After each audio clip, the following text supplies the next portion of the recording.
All right, we are recording. Perfect. Thank you so much. Yeah, no problem. Okay, so this training's just gonna go over basically how to set your customer up from the time you run their credit to setting their account up with all their information to generating their agreement and having them sign that document. That's perfect. Okay, so you can do pretty much everything yourself. We do have a call center if you get stuck or you have bad service and need help, whatever it might be. You can always call them and they can do it for you as well, or me, and I can help you out too. But it's designed for you guys to just be able to do everything yourself, hopefully to make it smoother and quicker for you guys. So. That sounds amazing for us because, yeah, any of the previous ones, it's been a little more difficult, but I think this is absolutely, since you guys have a more streamlined kind of app that we could do it ourselves and then the welcome call, I think that'll work well for our group of guys. Awesome. Okay, well, when you log in, this is what your home screen is going to look like. And when you are ready to run the customer's credit, you're going to come here to add new lead. And then there's 4 pieces of information you need to get from your customer, which is their name, their address, the phone number, and the date of birth. You're right here where it says site type, this is auto set to residential owner. So you can just leave that as is because we don't do renters. And if you're doing a commercial account, just reach out to me if you guys ever do a commercial account, and I'll kind of walk you through what to do, just because there's a few differences, but it's pretty much the same for the most part. But I can just go over those with you at the time when you're doing a commercial account. So the name, address, phone number, and date of birth will be what you need to run the customer's credit. Every once in a while, we will need to get a social if we're not able to locate your customer, but we should be able to pull the credit with the date of birth and the address. And Okay, so it kind of more of a consumer reporting, like it goes based on how long they've lived there and things, and they could kind of match the customer to the owner of the home. yeah, it should be able to find it with that information. So the only time like the address doesn't work is if your customer maybe just recently moved into the home, then we would need their previous address to find them, but it should work with those 4 pieces of information. So I'll just go ahead and give you an example.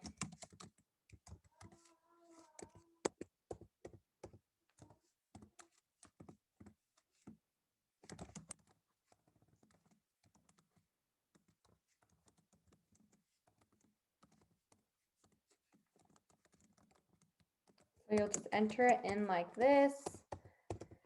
Then you'll come down here. So we got the name, the address, and then the phone number, and then the date of birth.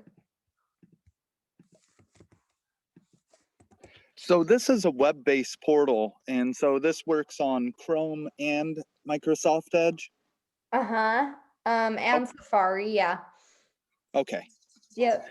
I know sometimes portals are kind of temperamental. Like when I do telecom, Spectrum is only on Microsoft Edge, not Chrome. So I just wanted to make sure. Gotcha. Yeah, like I always use Safari, but every once in a while it's having a bad day and it will only work on Chrome. I think it works the best on Chrome. So, okay, so once you've entered that information in, you're going to come over here and you're going to hit save. And then when you've saved the information, you'll receive a notification up here saying that no verifications have been run. So then you'll come back down here and now you'll see that you have access to the bureau and you're gonna enter TransUnion full. The pre-qual doesn't work, that button doesn't work, so you have to select TransUnion full. It is a soft credit check. but you have to select the full option. When you select TransUnion Full, it's not going to do it right now. It's not going to show you right now, but when you select it with your login, it's going to pop up a box right here that says digital signature or none. We do require that digital signature. It's just the customer authorizing us to run their credit. So you will have your customers sign that form. And then once they've signed it, you'll come right back here to Bureau and you'll enter TransUnion Full again, and then you'll hit verify. Any questions with that? Nope, that's pretty cut and to the point. Perfect. So once you hit verify, then you should get the credit score up here. If you don't get a credit score, I tell everybody call the call center and see why. Because it may be because they have a freeze on their credit and you guys just need to call TransUnion and get them to lift the freeze for 24 hours. It might be because we're not able to locate the customer, which then we can double check the information that you've entered in. And or we'll tell you like, hey, it's not pulling it with the address and date of birth. Try to see if your customer will give you a social. You know, there's things that we want to do to make sure that you're not just walking away from a customer, sorry about that, from a customer that is perfectly fine to be installed. Got it. So, okay. So after you get the score here, there will be a next button right here, and you'll hit that next button and it will take you into what's called the customer detail page. And then that's where you'll set the customer's account up. I'm going to go back to the home page and show you how to search for your customers and get to the customer detail page that way, just because I'm not running this person's credit. Right. So, so I will show you how to search for your customers.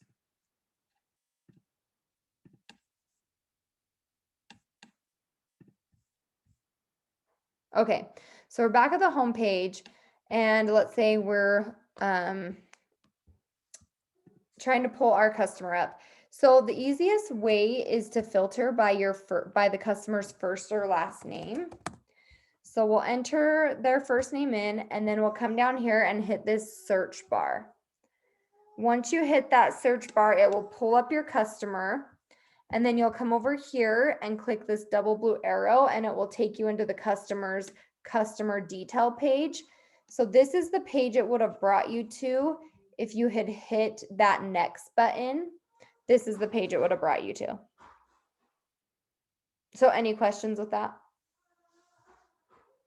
Nope, this is good so far. Okay.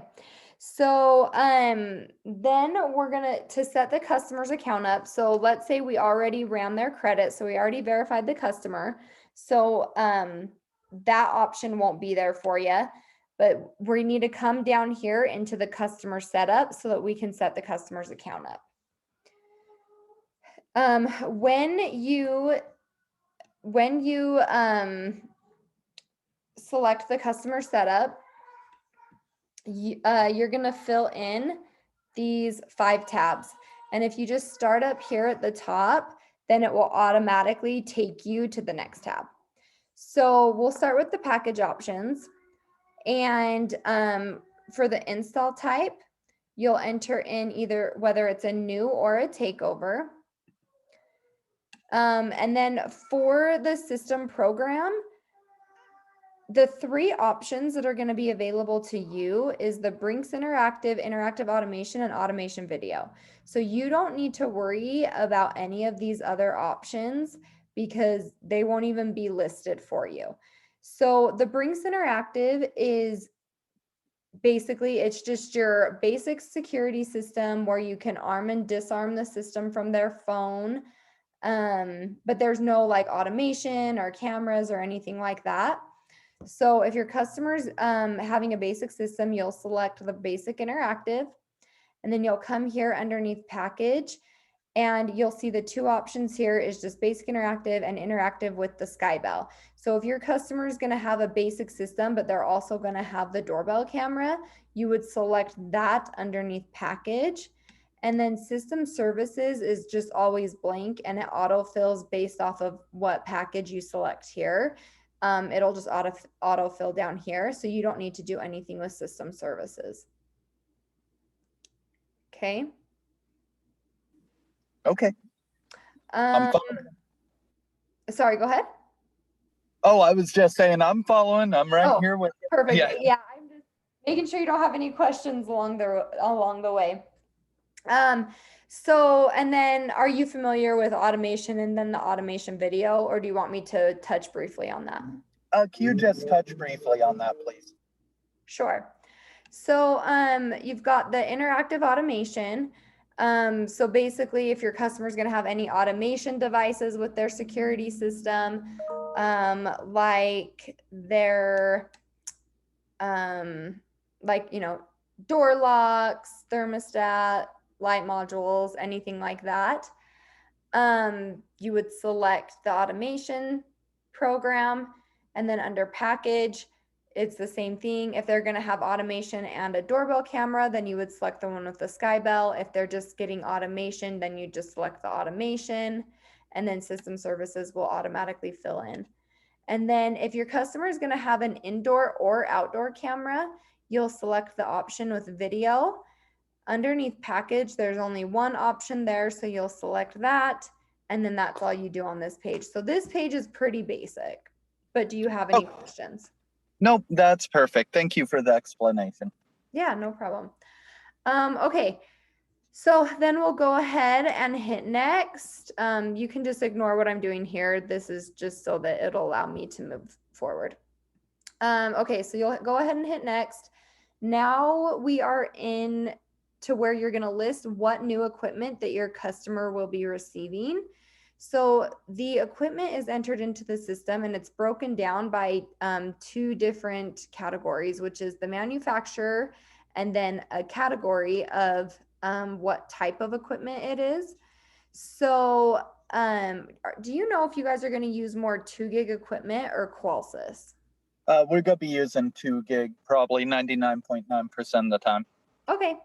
So if you enter 2 gig in the system, it's only going to bring up your 2 gig options. If you don't enter in a brand name or a manufacturer, it's going to bring up every manufacturer that we have in our system. So you'll see here under category, you'll see the security category, life safety. Security category is going to list all of the pieces of equipment basically that have to do with protecting your home from like a break-in. So you've got your panels, your cell units, your door windows, your motions, your glass breaks. Life safety category is you'll find is going to be your medical pendants, your smoke, your carbons. They're emergency items, but they don't go off if somebody were to break in the home. But if we go back to security and if we enter in 2 gig, then it's only going to bring up those 2 gig items. So we'll do an example here and enter in the panel, the cell unit, and then let's say we're going to give our customer 3 door window sensors. So we'll come over here and under quantity, we're going to enter in 3. And then let's say we want to charge our customer $90 for the 3 sensors. You're going to enter in the full price that you want to charge your customer for those sensors right there, because the system is going to divide it by that 3. It doesn't times it by that 3. Does that make sense? Yes, that does. Thank you. Okay. So let's also say we want to give our customer a motion sensor and we want to charge them. We're just going to give them 1 and we want to charge them $50 for that motion sensor. When I am done listing everything that is in the security category and under 2 gig, you've got to hit the add equipment button so that it drops it down here and saves it. Because if you don't and you leave anything in these boxes up here, and then you go to change the category, like let's say we're going to change it to automation, it's automatically just going to delete anything that's been left in these boxes here. So do you have any questions on this page? No, that makes sense. Okay, awesome. Okay, so we'll go ahead and hit next, and then we're just going to fill out basically like the details of the agreement on this page. So you're going to select whether the customer's going to have a 36 or 60 month. For the monitoring rate, you'll go ahead and enter that in there. Buyout type, if you're doing a takeover and your customer has a buyout, we just ask that you handle that with your customer. We don't want to get involved or have it basically hit our office. We want you and the customer to handle that. You'll select the billing method, so how your customer is going to be paying for their system. The first billing date should be the date that you're filling this page out. Then your customer can select what day of the month they want to be billed on. VIP service fee amount, we don't do anything with this one, so you can leave that blank. Activation fee amount, it's always auto set to 99.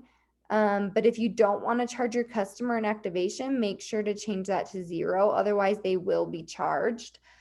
Or you can charge them any, more if you want, more than the 99, whatever you want to do. Whatever you charge your customer, whether it's in activation or equipment fees, it's basically just money back into your pocket. It'll just get added back onto your commission. So that's totally up to you if you want to charge or not. Underneath the activation fee, you'll see activation payment plan. You are always going to select in full. Even if activation fee is 0, you're going to select in full. It's a required field, and we don't break anything up over 3 months, so this needs to be listed as in full. Language is going to be English. There is a Spanish option, but if you choose Spanish, it won't let you generate an agreement at the end, so you've got to leave that as English. Then you're going to enter in the customer's email right here.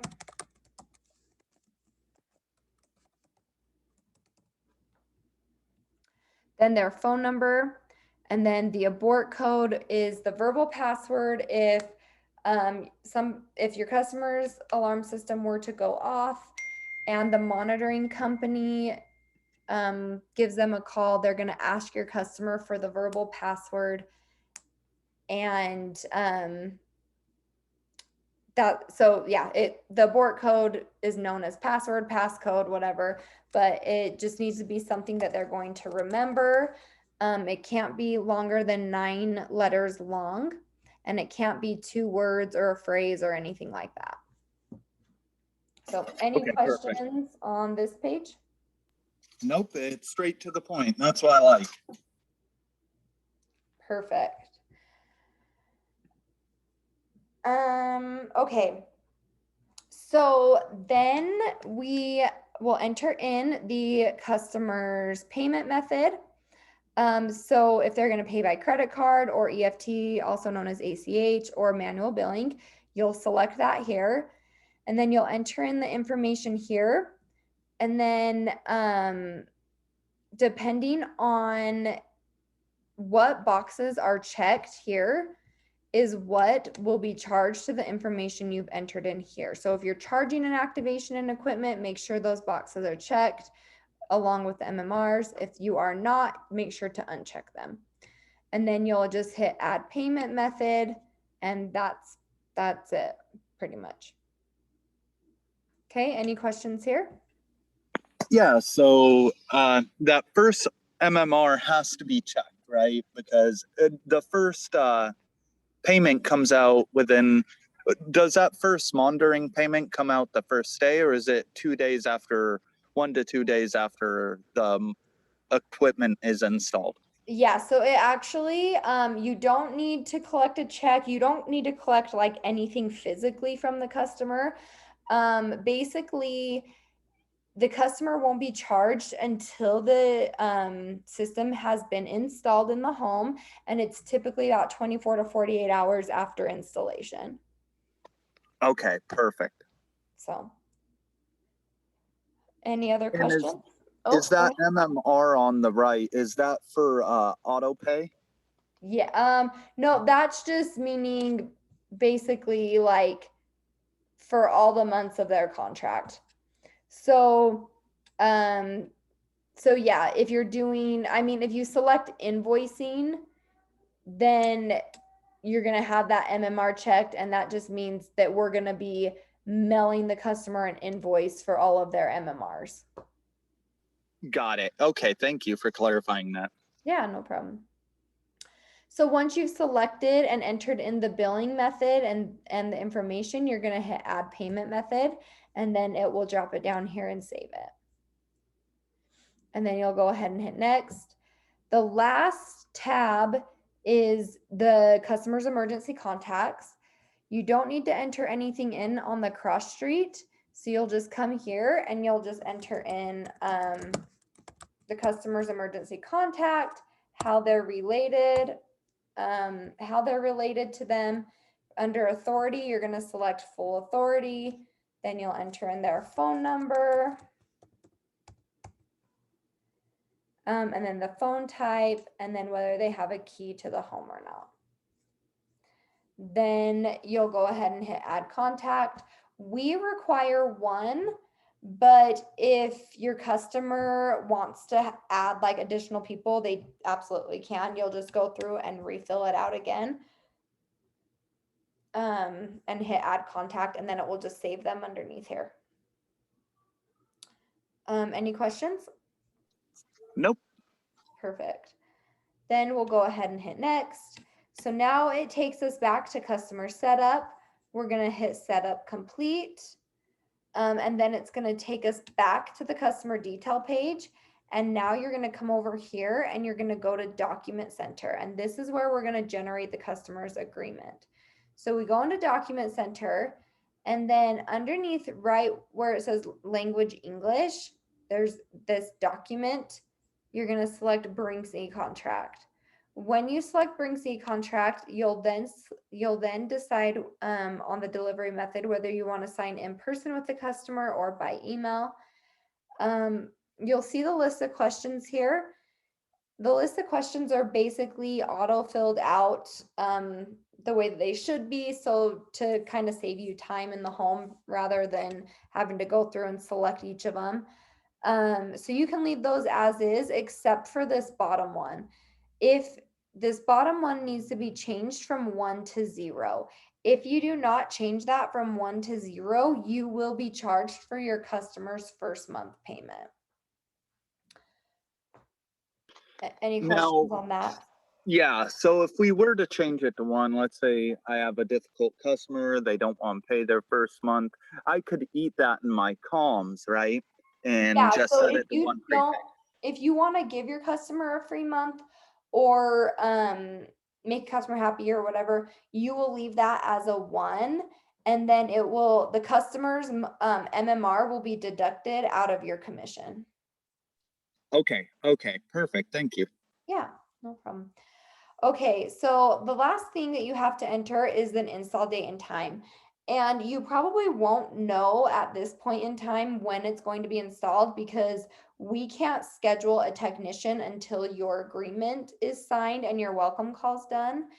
But in order to generate a document, you have to have the install date and time entered. So just enter in an install date, just knowing that it's going to change. But just enter one in so that you can get that agreement generated. So we'll enter an install date and time, and then we're going to hit generate document. When you've generated the document, it'll take a second, but once it's been generated, you'll know because you'll see this orange void document button.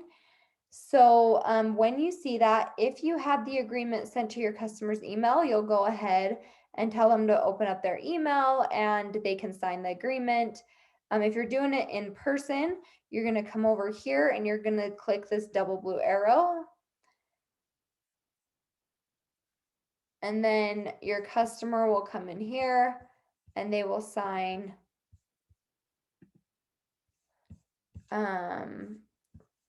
right here. And then again right here. And then once they've done that, they will sign, they will come up here and sign and hit finish. And then you need to wait and let that process. But once it's done processing, you will see the agreement pop up down here and know that we have a signed agreement for your customer. Okay. All right, perfect. That's easy. Yeah. So the last thing is we do require a welcome call on all of our customers. So in your login email, you will see a phone number for the welcome call center. You'll see a text line and then my number and John's number.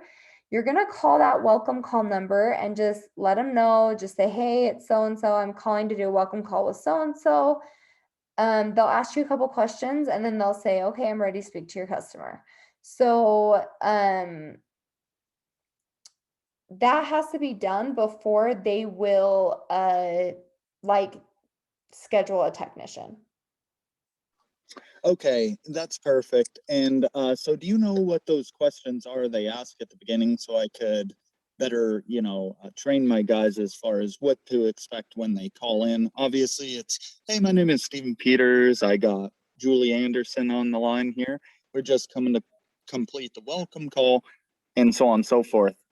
Is there any other questions like what's my rep number? How did you acquire the customer? They should be able to find you in the customer with that information. I think they have just a couple questions. Like they'll confirm the MMR with you and like the term length just to make sure that they get that right when they are speaking to the customer. Okay, perfect. Yeah, but then they basically just go over all the information that you just entered into the system. Okay, and then they'll schedule the customer right there on the phone, right? So I wish that's how it works, but it doesn't. So basically, after they're done with the welcome call, you'll need to text into that texting line and just let them know like, hey, this is Steven. I need to schedule an install for my customer, Julie Anderson. If your customer has a preference on a date and time, then you can put that in the text as well. But if they don't, then they'll just do the text earliest availability. If the technician has that date and time available, then they will book that for you. And then they will let you know, hey, the tech has this day available, or hey, the tech was able to book that day and time that your customer wanted. And then you'll let your customer know. But they basically have to get with the tech and check their schedule and see when the tech can do the install. So sometimes just depending on the tech, they'll find out quick. Sometimes it takes a little longer because maybe the tech's on an install or something. So they'll just get back to you as soon as they hear back from the tech, and then you can get back to your customer. Right. And so this text line, I'm curious because I get customers not just in one location. I have a large book of business actually kind of through the United States, and that's why I kind of Brinks and their tech network kind of appease to me in my business. So I'm curious, this text line, let's say I get a customer or a previous customer from telecom that I've sold, and they want it out of Texas when I live in Washington State. That text line will do everything within reason within the United States. If I acquire a customer, let's say in Tennessee, and then the next day another one in Texas, that's fine. I still text the same line, right? Oh yeah, the texting line is just a generic number. So it's just as if you were calling the call center and getting help. It's basically our call center, but it's just a way for you to text them. Um, it's a way for you to text them rather than call them. Okay, that's fantastic. Does that make sense? Yeah, absolutely does. Okay, awesome. So, basically that sums up the training. John is over our installation and tech side of things. So after this training, I'll send an email with you and him on it, just making an introduction. And then John will get with you and kind of go over the process again on how to schedule a technician or order equipment. He'll touch a little bit more in depth on that. Okay, that's fantastic. I don't believe I have any other questions unless there's more to see when it comes to order flow and things like that. No, no, that John will let you know what to do on ordering and the equipment and stuff. But for the most part, that's just how you set your customer up and the information that you need to get from them. Most people do have questions on their first few deals, so don't hesitate to reach out. I will probably be one of your main forms of contacts going forward. So feel free to reach out with any questions or concerns you have, or if you need help, I'm happy to help you. If I don't answer my phone and you still need help, I just tell everybody to shoot me a text so I know. Otherwise, I kind of just assume that you guys called the call center and they took care of you. So, but sometimes I'm not available to answer, but I can still text. So just let me know. I completely understand. I'm quite the same way. So I really appreciate this training and for recording it for me as well. If you could shoot that recording over to my email so that I could look it over, and if I have any questions, I could always recap it, anything like that, and show it to my partner as well. Yeah, for sure. No problem. All right. Well, thank you so much. Awesome. Thank you. You have a good holiday weekend, and I'll reach out and touch base here probably just next week. Make sure you guys are good to go. But if you think of anything or have any questions, let me know. All right. Thank you. You have a great day. Thank you. You too.